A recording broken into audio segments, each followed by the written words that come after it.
em que aceitei ao meu Jesus. Minha vida logo se modificou.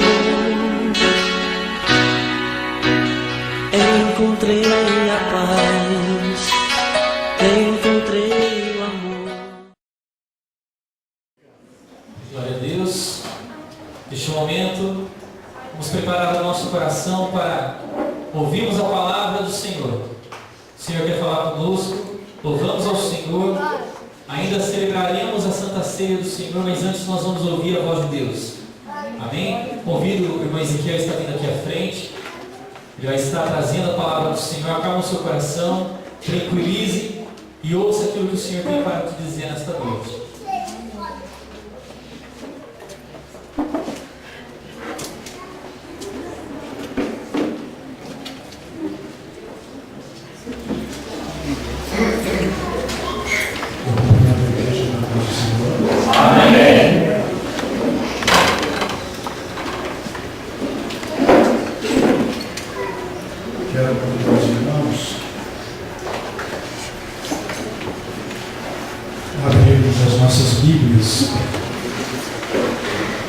Na carta do escritor aos Hebreus,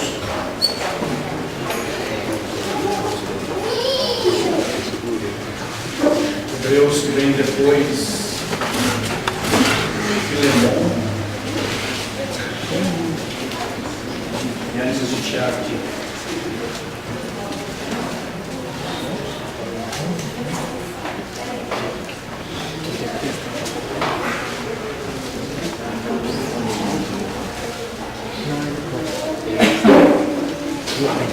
Capítulo de número 10, versículos de 23 a 25.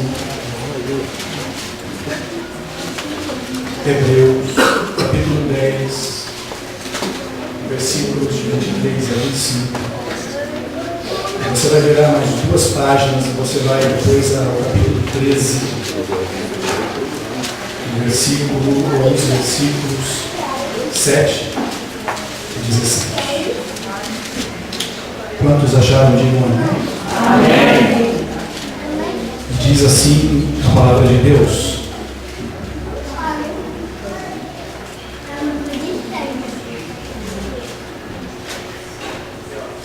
apelemos com firmeza à esperança que professamos, pois aquele que prometeu é fiel. E consideremos uns aos outros para nos incentivarmos ao amor e às boas obras. Não deixemos de reunir-nos como igreja, segundo o costume de alguns, mas procuremos encorajar-nos uns aos outros, ainda mais quando vocês veem que se aproxima o dia. Os irmãos vão guardar esses versículos, nós vamos depois falarmos sobre o capítulo 13 e os versículos 7 e 17. Lembrem-se dos seus líderes que lhes falaram a palavra de Deus. Observem bem o resultado da vida que tiveram e imitem a sua fé. Obedeçam aos seus líderes e submetam-se à autoridade deles. Eles cuidam de vocês como quem deve prestar contas. Obedeçam-lhes para que o trabalho deles seja uma alegria e não um peso, pois isso não seria proveitoso para vocês. Eu convido os irmãos a orar. Vamos entrar na presença de Deus e pedir pela misericórdia de Deus, né? Para que Ele, segundo a sua bondade e misericórdia, possa falar aos nossos corações. Se depender de mim, não vai, né? Mas nós sabemos que a palavra é de Deus. Esta igreja é de Deus. Amém. Glória a Deus. Pai eterno, mais uma vez na tua presença, Senhor Deus, nós entramos. Te pedimos por esse momento onde a tua palavra vai ser pregada, Senhor Deus, falada, ministrada. Ó Deus, abençoa que os nossos corações estejam abertos, ó Pai. Ó Deus, que a tua palavra possa vir de encontro das necessidades dos teus filhos aqui, daqueles que nos visitam. Conduza-nos, ó Deus, a toda a verdade e nos revele a tua vontade, para a glória do teu nome, oramos em nome de Jesus. Nós estamos hoje, irmãos, comemorando 21 anos de fundação, da nossa igreja. E só por isso já é um motivo de muita alegria para nós. Eu estava lembrando no capítulo 15, versículo 7 do Evangelho de Lucas, quando Jesus diz que acontece uma grande festa quando o pecador se arrepende. Eu imagino a festa que hoje os céus estão tendo, né? Porque nós tivemos mais 3 soldados se perfilaram na carreira, né, no exército de nosso Senhor e Salvador Jesus. Estamos aqui dando continuidade ao trabalho da igreja que nasceu na cruz, que nasceu ali em Atos, no capítulo 2. E hoje é um dia de alegria para nós, um dia muito prazeroso. Não tem como nós não nos emocionarmos, irmãos, de vermos a irmã Yolanda descendo ao tanque batismal, não é? Não tem como nós não nos emocionarmos ao vermos o Guilherme e o Davi descendo as águas batismais e fazendo a sua declaração pública de que Jesus é Senhor e Salvador de suas vidas. Então, se eu, Regis Mortal, estou feliz, eu imagino o coração do bom e maravilhoso Deus, Jesus, não é? E eu lembro do versículo de Isaías, no capítulo 53, que vai falar sobre o servo sofredor. Então é um versículo que uma vez nós falamos aqui numa das noites. Isso não estava aqui no meu esboço, mas eu me lembrei. E Deus me pede que eu fale. Capítulo 53, aí diz que ele verá o fruto do penoso trabalho da sua alma. E ele ficará satisfeito.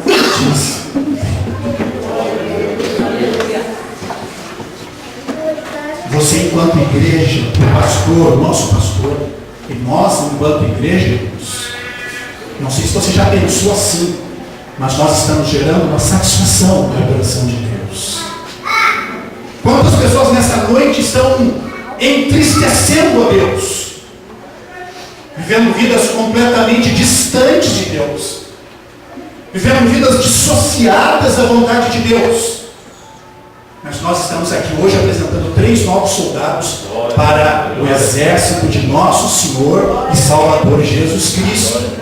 E a Ele seja toda a glória. Amém?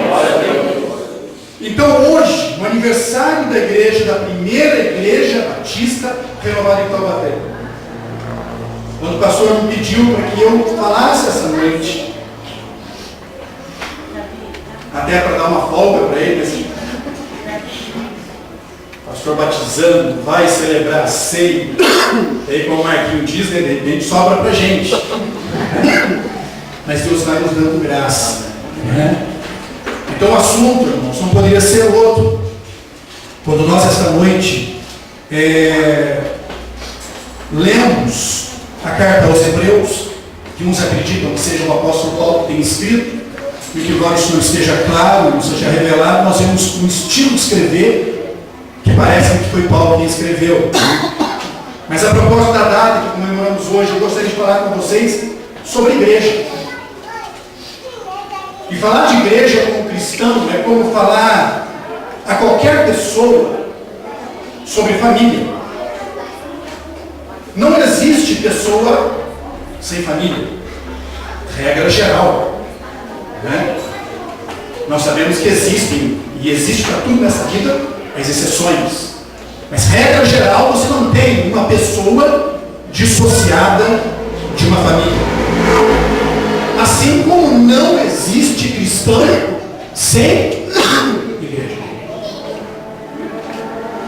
Hoje existe uma tendência chamada tendência dos desigrejados.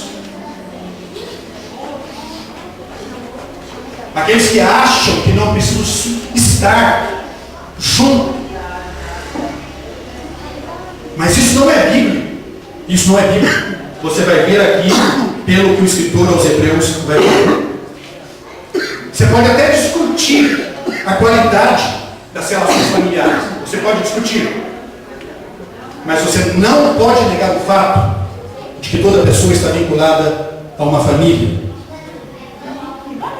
E na Bíblia, toda pessoa que esteja vinculada, ligada com Jesus Cristo, nosso Senhor, está vinculada à Igreja de Jesus Cristo.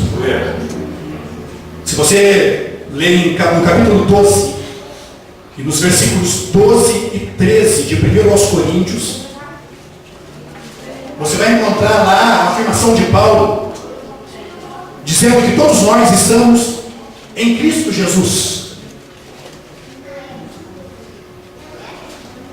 Nós que reconhecemos a autoridade de Jesus Cristo sobre as nossas vidas, que nos submetemos à autoridade de Jesus Cristo, nós recebemos o Espírito Santo. Na Bíblia, toda pessoa vinculada, ligada a Jesus Cristo, está vinculada, ligada intimamente com a Igreja de Jesus Cristo. E a gente costuma ilustrar isso. Eu gostei de uma ilustração que o pastor trouxe, que nós podemos ilustrar aí como uma figura de uma garrafa, de um conteúdo e de uma água que enche esta garrafa. E Paulo vai falar sobre o batismo no Espírito Santo, e vai falar sobre o batismo com o Espírito Santo. Quando nós nos vinculamos a Jesus, nos ligamos a Ele, automaticamente recebemos o Espírito Santo de Deus sobre a nossa vida. E inclusive Ele vai operar uma coisa em nós que o mundo não entende, que é simultâneo ao ato que você, levantando a mão ou não, o seu coração contrito, entregue, reconhecendo-se um pecador miserável, que nenhuma bondade, nenhuma qualidade existe em você, e que você precisa urgentemente de salvação. Então você vai aos pés da cruz de Cristo e o reconhece como o único e suficiente Salvador. A Bíblia diz que o Espírito opera em nós uma transformação radical.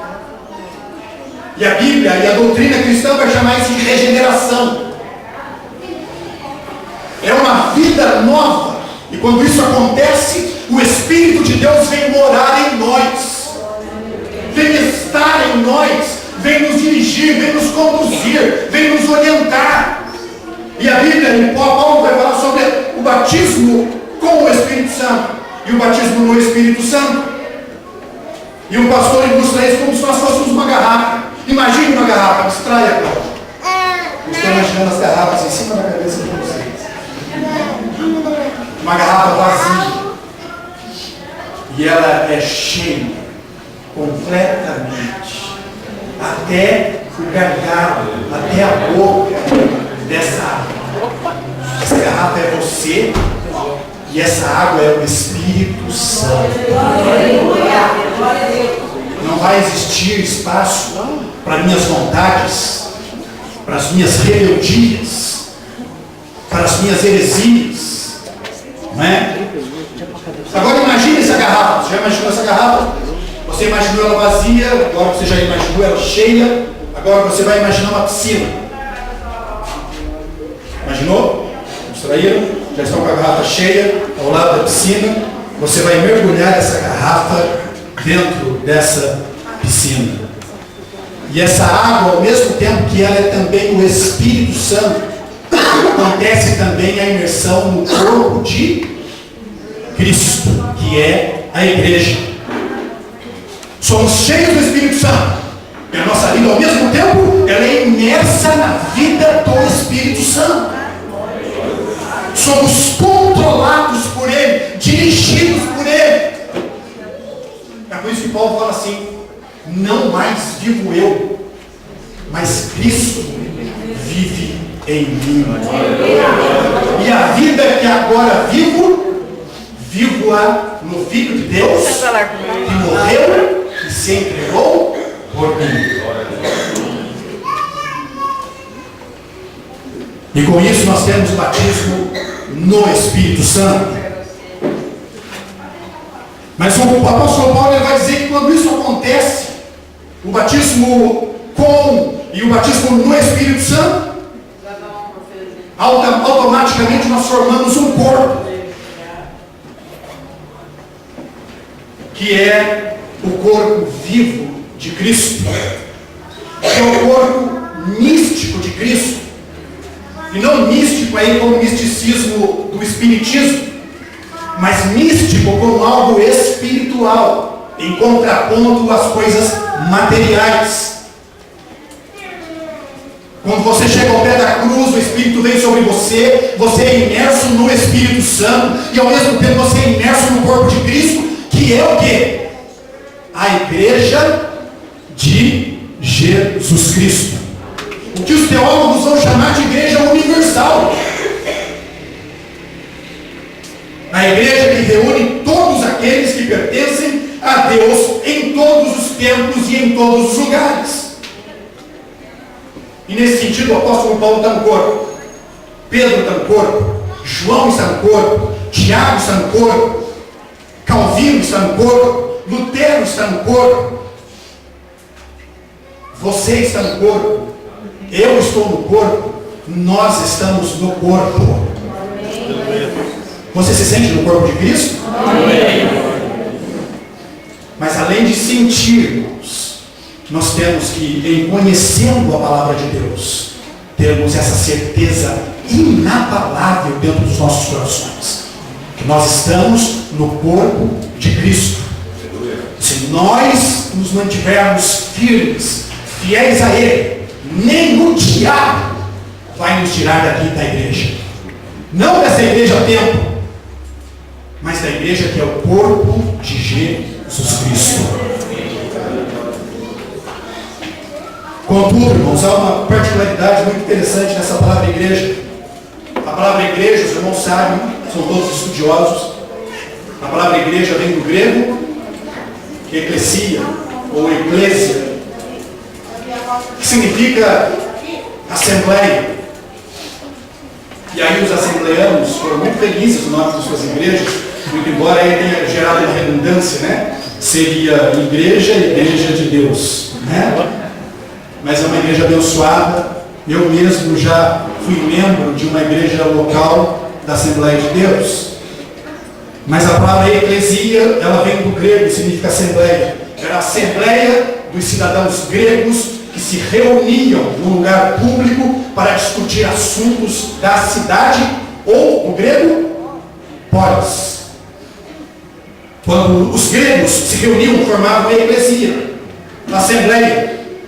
Logo, a eclesia é reunião, é um ajuntamento, é uma congregação. A palavra eclesia vai aparecer no Novo Testamento 114 vezes, sendo que 5 delas no Novo Testamento não tem referência alguma à religiosidade ou à religião. 5 delas, das 114, vão se referir a essa igreja que nós falamos, que é a igreja universal de Deus. A igreja atemporal. Aquela igreja que até reúne heróis da fé do Antigo Testamento. Porque nessa igreja universal, você pode ter certeza que Abraão está nela. O rei Davi está nela.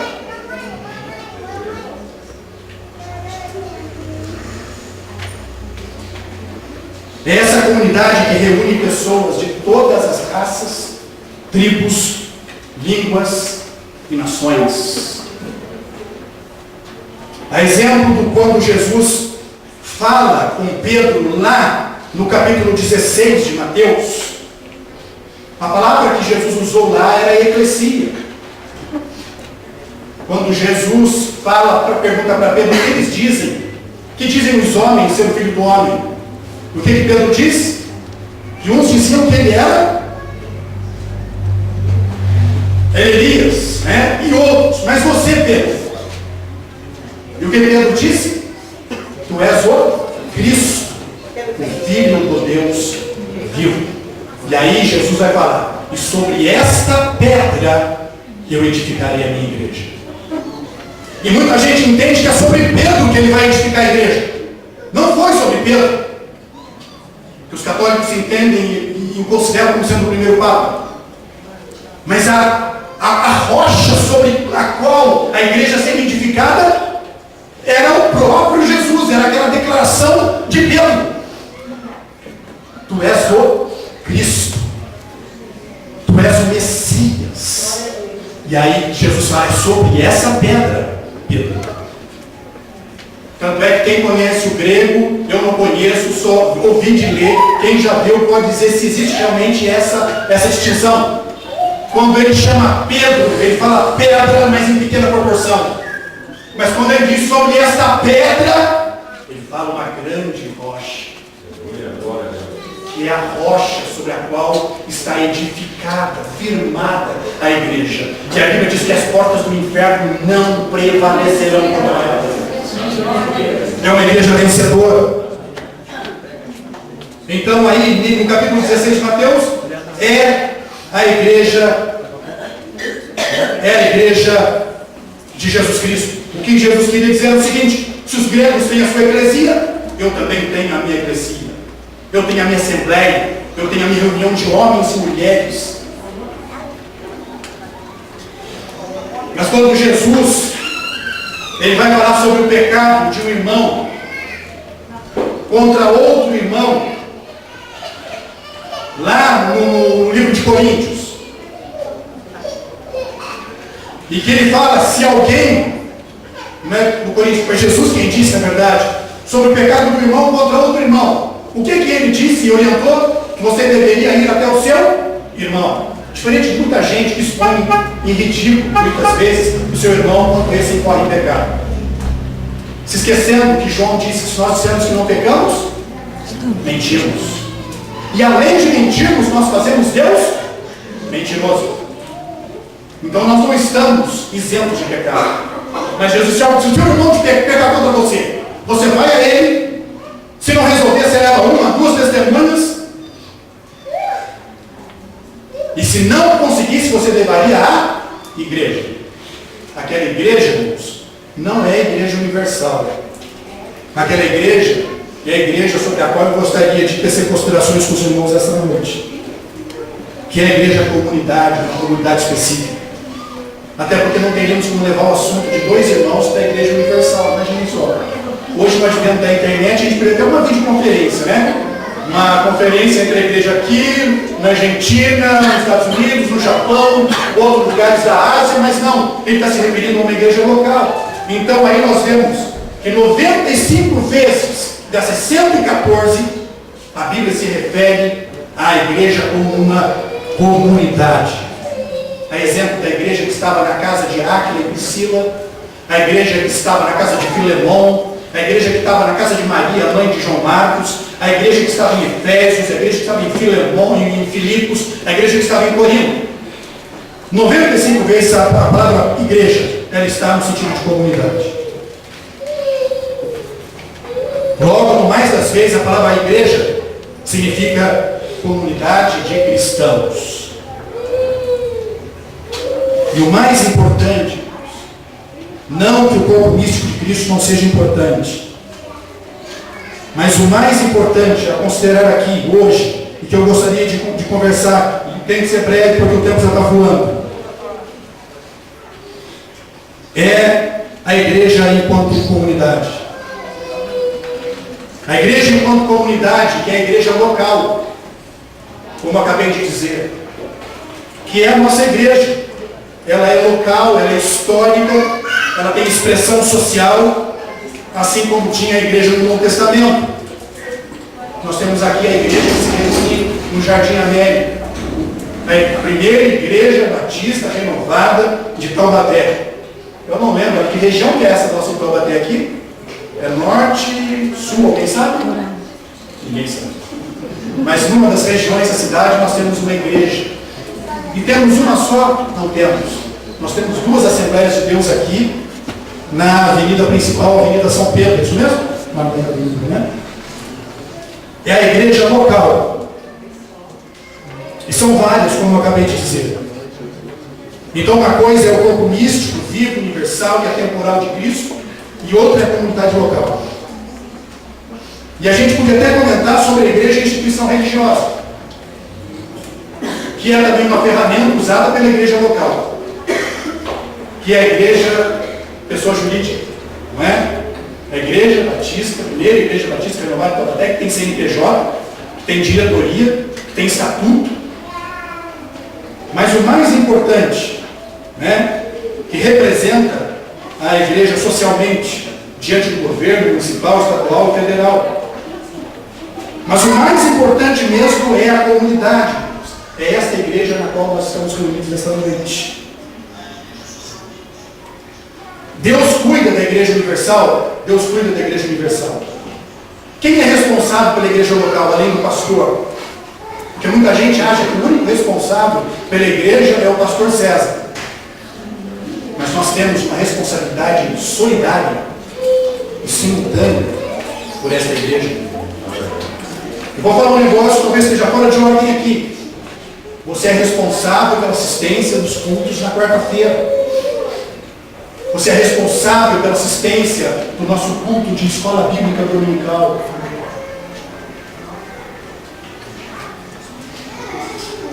Nós somos responsáveis por essa igreja local. A igreja universal, Deus cuida dela. Vocês lembram aquele caso de Coríntios? Quando Paulo diz, Deus usando Paulo para dizer que tinha lá um homem andando torto, uma vida torta. E Deus disse, olha, eu vou botar uma enfermidade sobre ele, e se ele não se consertar, ele vai morrer. E tem muita gente dentro da igreja doente, porque está tendo uma vida torta, uma vida errada, e muita gente ora, não cura, mas Deus cuida da igreja universal. Agora a igreja local e da local ela cuida também, mas nós somos responsáveis solidários com o cuidado e a manutenção desta igreja. Precisamos tomar nossa responsabilidade, irmãos, o compromisso com essa igreja. Às vezes eu chego no culto de quarta-feira e eu fico pensando, imaginando, se um descrente entra aqui e nós vemos, irmãos, alguns, desculpe o termo, mas uns gatos pingados aqui dentro. E eu fico pensando, irmãos, tem irmãos que não podem estar aqui, é o culto de quarta-feira, tem gente que estuda à noite, tem gente que está trabalhando, mas tem gente que não está. E você pode achar que não é importante estar aqui, mas a sua presença estando aqui é muito importante. E Deus está esperando esse compromisso seu.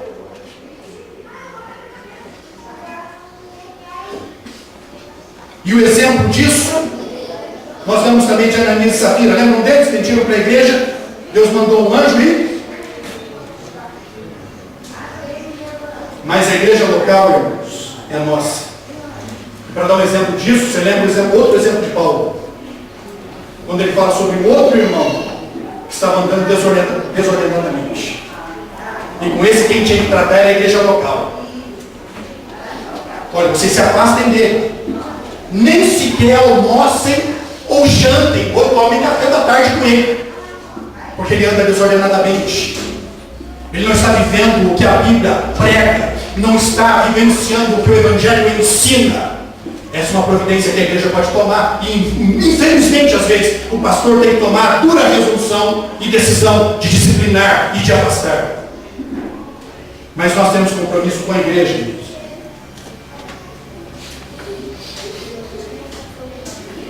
E nesse ponto surge uma questão. Quem está nessa igreja comunidade? Que pessoa pode dizer eu sou da comunidade da primeira igreja batista renovada de Taubaté? Quem pode dizer eu sou a PIB renovada de Taubaté? Amém. Amém. ou a PIB renovada de Taubaté é a minha igreja? Amém. A gente tem membros na igreja. Nós temos frequentadores na igreja. Nós temos visitantes na igreja. Eu achei curioso que o pastor disse que nós temos às vezes usuários na igreja. Com todo respeito. São pessoas que só procuram a igreja quando estão vivenciando problemas, lutas, dilemas. Aí você vê o rostinho dele aqui no domingo. No domingo, hein? Há muitos critérios, irmãos, para a gente definir. Eu vou procurar me encerrar. Há muitos critérios para que se responda se somos ou não somos da comunidade, se essa comunidade é a minha igreja. No Novo Testamento, no livro de Hebreus, a gente tem vários critérios e várias balizas para que a gente chegue a essa conclusão. Mas eu gostaria, nem dá tempo de falar de 3, ou falar de 2, talvez falar até de um só, de critérios, para que a gente avalie, faça uma avaliação pessoal e tomarmos providência na vida, se você é da Bíblia renovada ou você não é. Se você é só um frequentador, se você é um visitante, se você é um simpatizante, se você é um usuário, ou se você é um membro. Tomara que você seja membro, e se você não é, você tome a iniciativa de se tornar membro desta igreja. A primeira coisa, está lá no capítulo 10, versículo 25 de Hebreus. Não deixemos de nos reunir. Quem é membro tem que se reunir, tem que estar aqui, estar presente. E reunir não é simplesmente vir de domingo aos domingos, aqui não. E o termo que o escritor dos Hebreus usa aqui para reunir é sinagoga. Curiosamente, sinagoga é uma palavra que também tem o mesmo significado da palavra eclesia, que é reunir-se. Os judeus sinagogavam. Os judeus, depois que foram espalhados pelo mundo, eles criaram, se reuniam nas sinagogas. Tinham compromisso de estar lá, principalmente no Shabat, principalmente aos sábados. Deus está querendo que nós tenhamos com Ele, irmãos, eu vou ter que resumir bastante, compromisso. Eu sempre falo sobre isso. Nós temos muita gente que participa da igreja, mas há muitas pessoas que são comprometidas com a igreja. Jesus, eu fico feliz por aqueles que participam da igreja, não estou, aqueles que visitam, eu estou muito feliz. Jesus também está feliz, mas Ele quer que você se comprometa com a sua igreja. Os irmãos vão lembrar, eu vou dar aquele exemplo fatídico, não é? Do bife a cavalo ou do omelete de bacon, não é? E nos dois pratos, a vaca e o boi se comprometem. Tá certo? O porco tem que morrer para se fazer um omelete de bacon. A vaca tem que morrer para se fazer um bife a cavalo. A galinha não. A galinha chega lá, bota um ovo, acabou, vai embora, e Zé Pinique. Agora os dois outros não, eles morrem. Isso significa compromisso. Qual é o seu compromisso com esta igreja? Que essa noite você tome a iniciativa de se comprometer com a igreja de Jesus Cristo. Jesus podia simplesmente participar, podia. Se tem um exemplo de comprometimento, é o exemplo de Jesus. Ele se comprometeu tanto que ele sofreu a morte mais horrenda que se tinha notícia naquela época. Ele foi crucificado. Ele deu a sua vida por nós. Aleluia. Eu duvido que diante disso você ainda fique só participando. Eu quero que Deus toque o seu coração, para que você passe a se comprometer com a causa de Cristo. E foi para isso que nós somos chamados.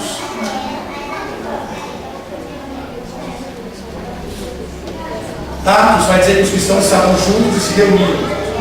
Eles se encontravam. Não significava frequentar os eventos da comunidade. Significava penetrar, se misturar. Seja no coral, seja no grupo das irmãs, seja no grupo da escola pública dominical, seja no grupo das quartas-feiras. qual é a sua participação, o seu comprometimento com uma obra de Deus. Não seja participante apenas, seja comprometido, seja um membro dessa igreja, dessa comunidade, como nós tivemos hoje. Ele é elogiado, né? Dei os parabéns lá, não vi o Davi, mas me encontrei com o Luiz Guilherme e dei a eles meus parabéns pela decisão feliz, ele mais a irmã Yolanda, mais o Davi tomaram. Isso é um sinal de compromisso, não é? E eu sei que tem muita gente que não pode ainda tomar esse compromisso, eu sei disso. Mas eu vou dizer para você, você vai ter esse privilégio ainda de tomar essa decisão. Eu declaro para você que Deus vai te dar vitória, para que você venha aqui no banho batismal e faça a sua declaração pública de fé também. Você crê nisso? Amém. A Bíblia diz que nos reunimos para partir o pão. A Bíblia não fala desse partir o pão não só simplesmente da Santa Ceia. Ele vai falar de compartilhar, de repartir o pão, de repartir a vida. Não basta estar presente, reunir. É importante que nós assumamos compromisso e responsabilidade com todos aqueles com quem a gente se reúne e compõe a comunidade. O segundo critério, eu vou terminar, é a consideração. Versículo 24. 24. Deixa eu achar. Consideramos uns aos outros para incentivarmos ao amor e às boas obras. A palavra grega para considerar o seu irmão aqui, eu aprendi com o pastor, é quando você pega uma lupa, e com essa lupa, esse considerar, analisar, que é com uma lupa do original, é você reparar. Quantas vezes nós entramos na igreja, entramos e saímos, não sabemos nem como o irmão está. Não notamos, às vezes, um semblante triste, abatido, que muitas vezes está aqui, e a gente não tem, e fica privado, muitas vezes, de trazer uma palavra de consolo, uma palavra de ânimo, uma palavra de ânimo, de levantamento para essa pessoa. Considerar, analisar, verificar, olhar atento a tristeza ou o abatimento do seu irmão. Ou mesmo a felicidade. Hoje nós estamos estudando, quem não veio à escola dominical hoje está perdendo. Moisés, nós estamos falando sobre ética cristã, comportamento do crente, e o Moisés chegou a falar na revista que é muito mais fácil você chorar como se chora do que se alegrar como se alegra. Muitas vezes por causa da inveja, da invejinha que vem no nosso coração quando Deus abençoa a vida do meu irmão. E muitas vezes eu não tenho coragem de dizer para o irmão, estou feliz pela sua vitória. Estou feliz, viu, irmã Sabrina, pela loja que a irmã abriu, que Deus tem abençoado. Estou feliz pela irmã Betânia, que Deus tem abençoado o trabalho dela. Estou feliz por outros irmãos. Muitas vezes a gente só chora, mas você não tem uma palavra de, não é? Notar que aquela pessoa está alegre e eufórica. E isso é comunidade, isso é igreja. O irmão está chorando. Por que o irmão está chorando? O irmão está batido. Por que ele está batido? Será que eu tenho uma palavra de consolo para ele? Uma palavra de ânimo para ele? Pense bem nisso. Nós somos convidados a amar na prática. O problema do meu irmão é meu problema. O problema da irmã é meu problema.